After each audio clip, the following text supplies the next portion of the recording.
अस्सलाम वालेकुम जी। अज ना मई की 7 हो गई तो विसाख की हो गई 25 2025 है। राती साडे मुल्क दे विच एक हादसा होया। साडे गुआढ़ी एक हलके आया मूदी, उन्हें ना चंगी नहीं की।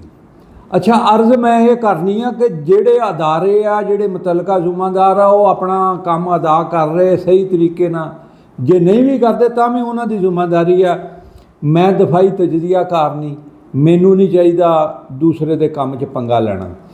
बहसीयत बतौर एक सिटीजन मैं ये रिक्वेस्ट कराँगा दूसरे सिटीजनों नूं, शहरियों नूं, खसूसन नौजवान तबके नूं, काका तुसी जंग नहीं देखी, तुहानूं नहीं पता जंग दी तबाहकारियां की हुंदियां। अल्लाह ताला बचाए। लेकिन बहसीयत मुसलमान साडा ये अकीदा है, अगर असी दौरान जंग मर जाने तो असी शहीद हाँ। और शहीद का दर्जा जिहड़ा ना वो हर मुसलमान जानदा, ये गां का मूत पीण वाले नहीं जानते। उन्होंने तो मर के हुण देखो ना, उन्होंने तो हैगा आवागौन का नज़रिया। आवागौन के नज़रिए के तहत मेरा ख्याल आ मोदी जिहड़ा अगले जन्म दे विच या तो कुत्ता बन के जम्मूगा या बांदर बन के जम्मूगा। अलहमदुलिल्लाह साडे लई जन्नत है। लेकिन जिहड़ी गल मैं कहनी चाहना, जिम्मेदार शहरी होने का सबूत दो। रात मैं लिख दिता कि अफवाहां ते कन्न ना धरो, खबरां मुसदका जिहड़ियां उन्हां ते गल करो। फौरन कालां आउण लग पईयां, कमेंट आउण लग पे जी इहदी तस्दीक हो गई। अल्लाह दे बंदिओ, ये जंग जिहड़ी आ हुण हथियारां दी नहीं, ये पटाकियां दी नहीं, ये हुण बहुत सारे तरीक़िਆਂ नाल लड़ी जानी है, जिहदे विच ये नफसियाती जंग है, सोशल मीडिया की जंग है। सब तो पहले मैं कहांगा, ये जिहड़े लिंक आउंदे ना अजकल बंदिਆਂ नूं लालच दिंदे आ, मत किसी लिंक नूं छेड़ो। वो फिर एक बंदा छेड़ेगा, पता नहीं वो किन्नियां दा खाना तबाह करेगा। उहदे तो अलावा जिहड़े ज़राए है ना, हुकूमती ज़राए, मुतलका महकमिਆਂ ਦੇ ज़राए, जिहड़ी खबर वो तस्दीक कर देन वो ठीक है, जिहड़ी नहीं करन वो नहीं। अपना अपना काम करो और बेपर्दियां ना उठाओ। ये तो मुख्तसर जी मेरी रिक्वेस्ट है, अर्ज़ है। अल्लाह ताला सब लई आसानियां अता करे और आसानियां वंडण दा शरफ अता करे।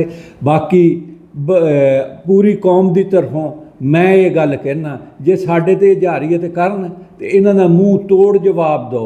बल्कि चाहिदा सी राती उन्होंने साडे शहरी इलाकिਆਂ ते कीता, दिल्ली दे किंगरे जिहड़े हुण नूं हिले हुंदे, हुण भी तुसीं हिलाओ, इंशाअल्लाह कौम तुहाडे नाल।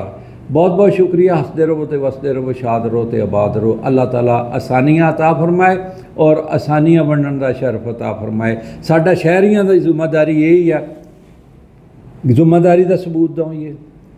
अगर मसला अदारे, कानून नाफज करने वाले अदारे मूवमेंट कर रहे हैं, उन्होंने प्रायोरिटी के उत्ते तरजीही बुनियादां ते असी रस्ते दईए, उन्हां दी वीडियो ना बनाइए। असी अपने आप ना दुश्मन नूं दसीए कि असी आह कर रहे हैं तो आह कर रहे हैं। इसी तरह एंबूलेंसां जिहड़ियां आ उन्हां नूं रस्ते दिओ, फायर ब्रिगेड वालियां नूं रस्ते दिओ। उहदे तो अलावा साडे कोल एमरजेंसी नंबर होने चाहिए सारियां अदारियां दे।